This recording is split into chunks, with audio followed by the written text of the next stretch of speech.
sekedar normatifnya, karena memang harus ada empirisnya, tidak hanya sekedar teori, tapi bagaimana kita mau mempraktekkannya dalam setiap keinginan kita, ya, dalam merencanakan, evaluasi setiap hajat-hajat kita menjalankan wirausaha.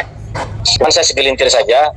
Saya kira dari apa yang sudah diskusikan tadi sudah sangat banyak sekali informasi ya yang bisa kita jadikan sebagai rujukan di dalam menjalankan proses kepemimpinan dan di dalam sebuah kewirausahaan. Namun saya akan memberikan sedikit statement closing saja terkait cara mengelola etika dan tanggung jawab sosial di dalam sebuah kepemimpinan. Tentu bagaimana kita mampu memahami etika itu sendiri terlebih dahulu. Ya Bu Angga ya? Iya Ustadz. Iya. Jadi bagaimana konsepsi kita, tasawur kita kalau dalam pelajaran ilmu logika Islam, bagaimana kita mampu memiliki sebuah konsep-konsep yang mana konsep-konsep itu tidak lekang oleh panas, tidak lepuh oleh hujan. Baik. Maksudnya apa? Sini. Terejawantah. Maksudnya itu tidak tersublimasi oleh keraguan-keraguan. Sini, nanti tumbang itu kena. Ya, bagaimana sistem etika itu terbangun dengan baik, Bu? Karena sesungguhnya kita sudah memiliki sistem etika yang sangat kompleksitas, sangat universal, dan sangat komprehensif. Dan ini bisa dibuktikan baik secara lahiyahnya ataupun dilalah yang berupa ghairul lafziyah. Itu dalam istilah ilmu mantik. Baik itu pembuktian dalam bentuk yang terlafaz ataupun pembuktian yang tidak terlafaz tapi wujudnya nampak di alam semesta, bahwa sistem etika kita hobinya lagi belum bisa masuk dan saya itu terbangun. Kalau saya boleh menanya, ketika kita melihat sebuah bendera putih terpancang di tepi jalan, itu tanda ada apa? Tanda ada apa, Ibu? Saya hormati hobinya lagi ada orang meninggal begitu ya. Nah, ketika kita melihat wajah Ibu Angga memerah ketika dia berjumpa dengan suaminya, ini Bu Angga dan nikah atau belum nih, Bu? belum Ustaz. Saya belum. Saya ini Ustaz belum ya, artinya belum. Sudah pernah Iya. menikah Ustaz, ya. Oke. Suami saya meninggal. Innalillahi. Ketika Bu Angga berjumpa dengan orang yang dijodohkan dengan dia, ya, orang yang ditaruhkan dengan dia, Ibu ditaruhkan dengan dia, wajah Ibu memerah ketika jumpa dengannya. Itu kira-kira Ibu Angganya, Bu Martini, tanda ada apa itu, Martini? Halo, ada Ibu Martininya nih? Oh, enggak ada. Ibu Sumarni ada? Halo? Ada Ustaz. Ada. Ketika Ibu Angganya juga orang yang ditaruhkan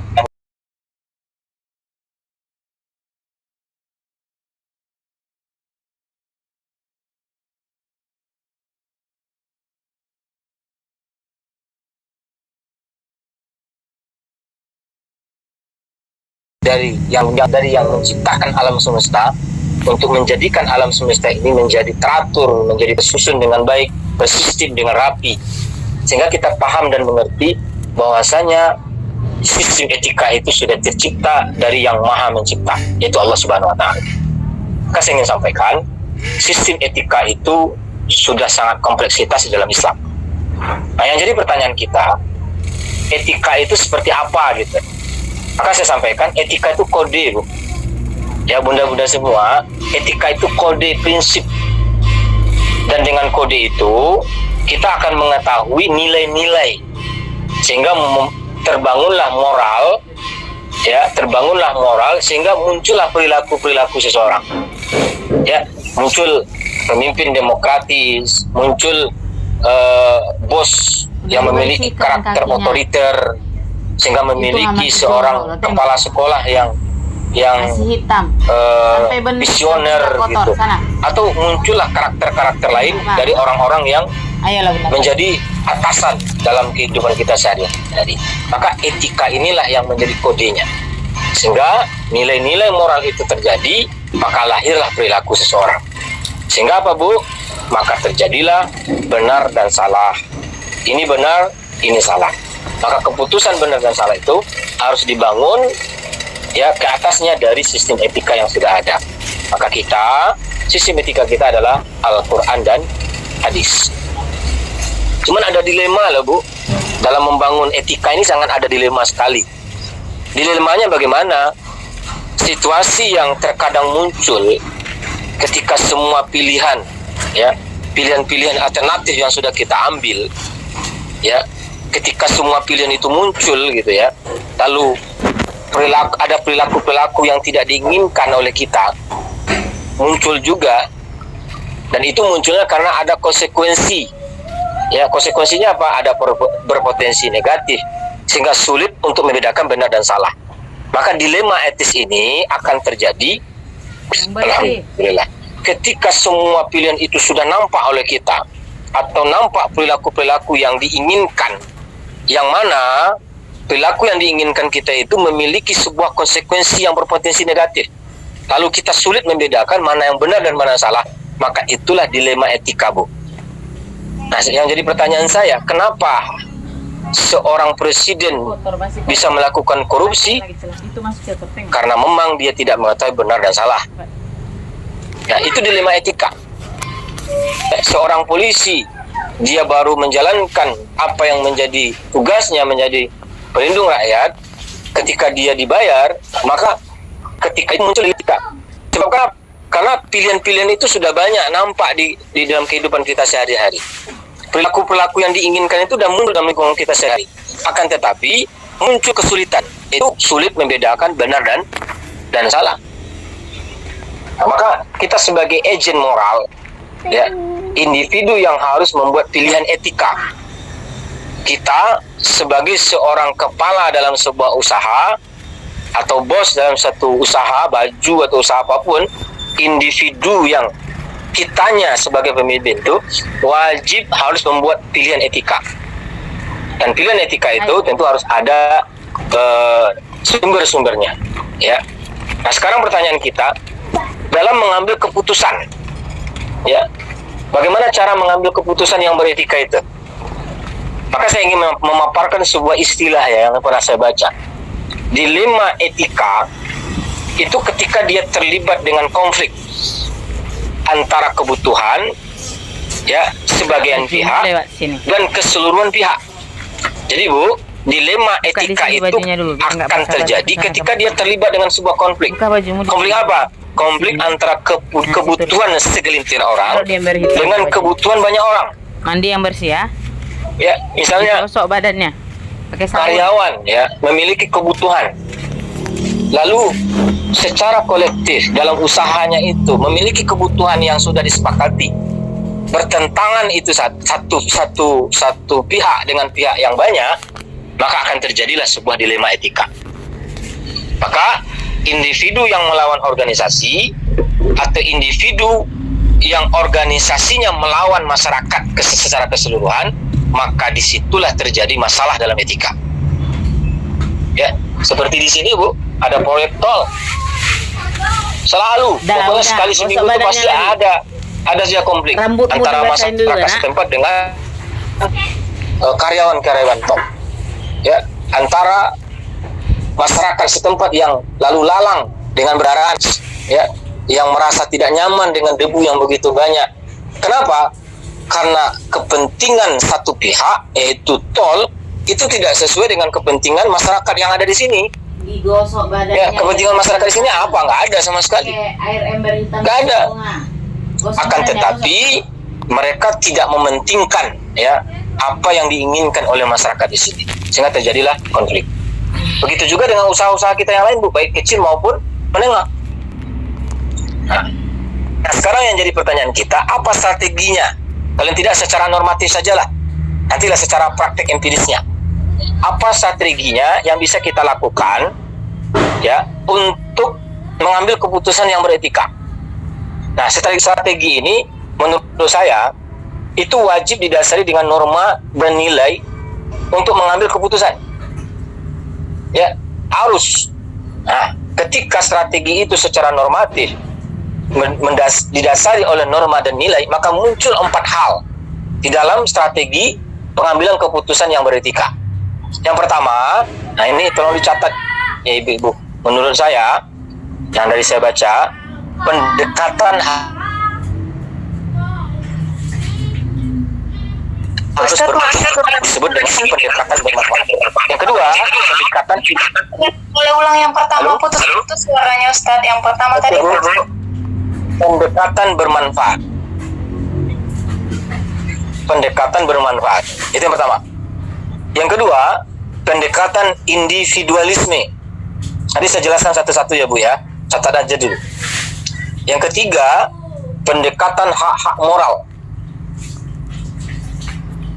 Pendekatan hak-hak moral. Dan yang keempat, pendekatan keadilan. Nah, sekarang saya uraikan dulu pendekatan bermanfaat.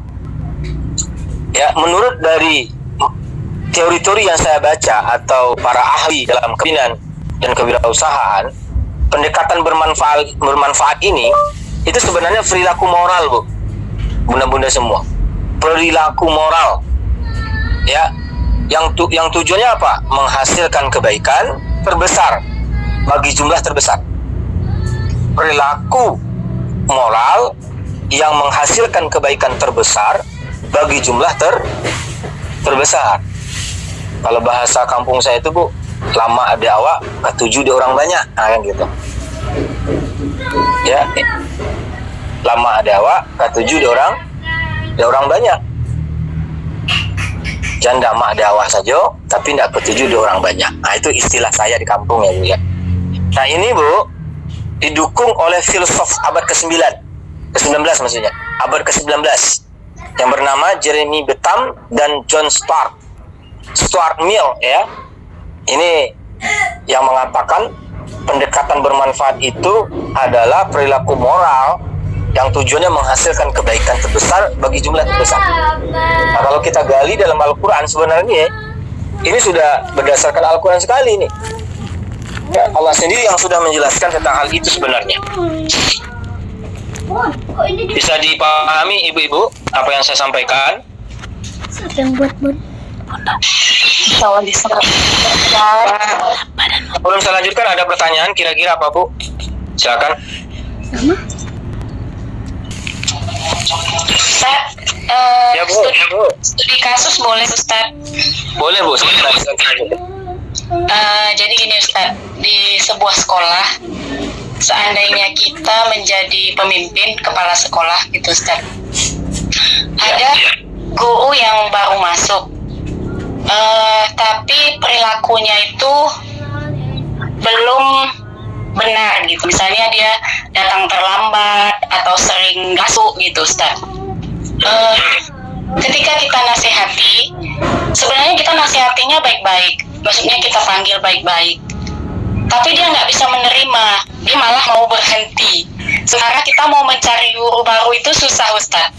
Tapi ketika kita tidak sampaikan itu gitu, itu akan menular penyakitnya kepada guru yang lama gitu Ustaz. Kok diajarkan gitu. Jadi itu saya itu dilema Ustaz. Kita nasehatin dia malah nggak nyaman gitu, semakin nggak enak nih kayaknya gitu di sini gitu kan. Jadi kita kan dilemanya di situ Ustaz, disampaikan atau tidak disampaikan akan berimbas kepada guru yang lama. Itu gimana pendapat Ustaz? Makasih. Ada lagi kira-kira Bu? Sebelum kita jawab.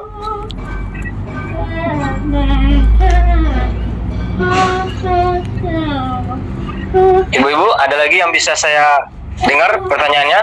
Tidak ada, kita jawab dulu Bu. Kita jawab dulu ini Bu. Oke. Pertama Bu, kita tentu sistem etika kita itu dibangun di dalam ayat-ayat Allah. Kalau saya baca salah satunya dalam surah Fussilat itu Bu, idfa billati hiya ahsan. Ya, nanti Ibu cek aja kalau saya salah ayat dan hadisnya, tapi surat dan ayatnya silakan aja dicek, idfa billati hiya ahsan. Yang kedua, wa a'rid anil jahilin. Pertama itu, tolaklah olehmu dengan penolakan yang baik. Itu pertama. Yang kedua, berpalinglah kamu dari orang-orang jahil. Nah, makna jahil di sini itu bukan berarti dia tidak cerdas, dia tidak sarjana. Dia sarjana, dia cerdas, tapi memiliki karakter yang menolak kebenaran dan remeh kepada orang lain. Ya, kalau bahasa saya itu, Bu, identik dengan kesombongan, ya, kesombongan atau perangai yang congkak, ya, di lingkungan masyarakat. Maka, Bu, kesimpulannya tetap hormat tapi tegas. Ya, meskipun sikapnya kurang etis, ya, tetap jaga adab dan sopan santun, Bu. Jangan takut bersikap tegas secara halus, ya. Misalnya gini, maaf Pak, mau Bu, saya merasa agak tidak nyaman dengan pelaku yang seperti ini, gitu. Ini pertama, saya. Yang kedua, fokus pada tujuan, Bu. Ya, ingat kenapa orang itu, kenapa kita butuh dia dan kenapa dia butuh kita. Ya, dia butuh kita juga dan kita butuh dia juga, kan begitu, Bu. Dan kita harus lihat, Bu, kenapa kita butuh dia dan kenapa dia butuh kita. Mungkin ya, Bu, ya, dia butuh kita karena butuh nilai, butuh uang, butuh bimbingan, atau butuh ketulusan misalnya. Jadi hadapi dengan strategi cerdas, bukan emosi.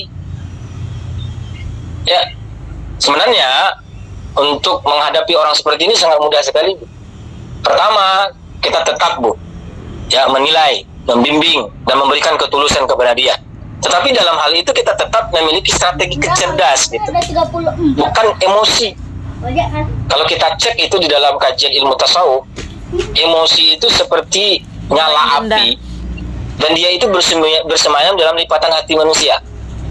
Ya, dalam lipatan hati manusia. Nah, ketika dia itu dipancing, maka dia akan hidup dan membakar segala-galanya. Ya, membakar segala-galanya. Maka disebutkan emosi itu akan melahirkan 8 perbuatan buruk setelahnya. Sini tambah. Ya, seperti apa? Tambah.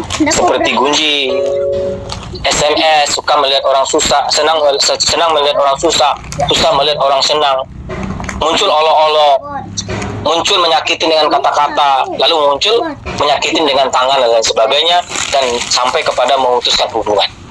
Maka, Bu, fokus kepada tujuan ini adalah solusi. Apa tujuan kita?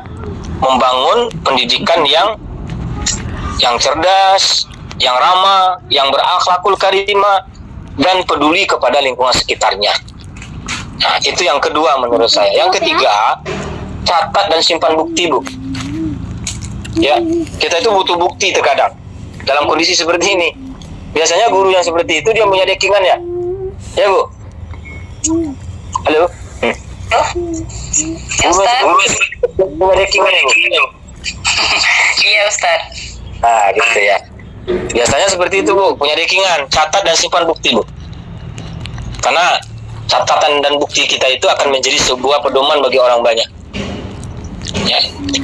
Yang keempat, cari dukungan diam-diam. Ibu butuh dukungan, jangan sendiri. Ya, Bu, ya. Yang terakhir, laporkan jika sudah keterlaluan. Itu, Bu, masukan saya. Gimana, Bu? Iya, Ustaz. Berarti kesimpulannya tetap harus sampaikan yang benar. Kalau dia masih tetap bergabung, berarti dia masih tetap yang terbaik bagi kita, gitu ya, Ustaz. Tapi kalau misalnya dia nggak bisa terima, dia mundur, berarti dia tidak yang terbaik untuk sekolah, berarti gitu, Ustaz. Itu kesimpulan akhirnya, Bu. Tapi tetap berusaha, ya, Kak, Bu, kita sebagai pemimpin itu. Iya, Ustaz. Makasih banyak, Ustaz. Ya, Bu. Ya, menurut saya deh, Bu, pendekatan individualisme bisa dilakukan, Ibu. Ya, maksudnya di sini suatu tindakan yang dianggap pantas itu kan ketika tindakan itu tersebut, ya, tindakan itu mengusung kepentingan terbaik jangka panjang, kan, Bu.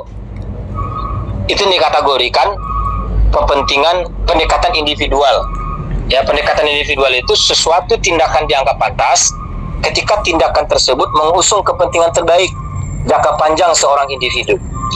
Biasanya, Bu, ketika individu itu mengetahui bahwasanya dia memiliki sebuah kepentingan juga yang terbaik juga untuk dia dan ada prospek jangka panjang, biasanya, Bu, omongan-omongan kita kepada dia melalui itu biasanya juga dikategorikan ampuh ya Bu untuk mengatasi masalah-masalah individu-individu yang ada di lingkungan tempat kita bekerja. Ya, sebenarnya agak banyak nih Bu yang akan saya sampaikan. Cuman saya ingin sampaikan tidak banyak saja, sedikit aja. Nanti saya kirimkan aja slide-nya Bu ya. Karena sepertinya tadi sudah terbahas juga, terwakili juga apa yang sudah saya sampaikan ya, atau yang akan saya sampaikan. Cuman saya sampaikan sedikit saja tentang pengambilan keputusan Bu. Ya, kalau dalam mengambil keputusan ini sebenarnya harus belajar, harus terus belajar ya Bu ya, harus terus praktekkan dalam lingkungan sehari-hari. Pertama itu kita kan harus analisis dulu ya Bu ya, analisis masalah. Ya, dalam mengambil keputusan itu kita penting menganalisis masalah terlebih dahulu.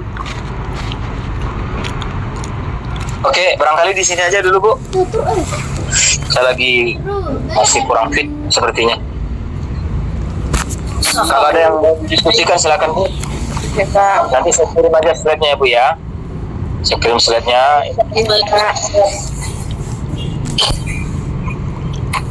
Pertemuan kita berapa kali lagi, Ibu-ibu? Masih 1 kali lagi, Ustaz. Kira-kira kapan kita selesaikan? Minggu depan, Ustaz. Minggu depan atau besok minggu? Minggu depan, Ustaz. Maksudnya Sabtu minggu depan gitu, Ustaz. Oke. Kalau minggu besok minggu pun saya siap insya Allah kalau mau sepakat. Nggak apa-apa Ustaz, saya setuju kalau minggu besok. Mari teman-teman biar cepat selesai kita yuk. Ayo. Kalau sepakat kita pun. Ayo Bu.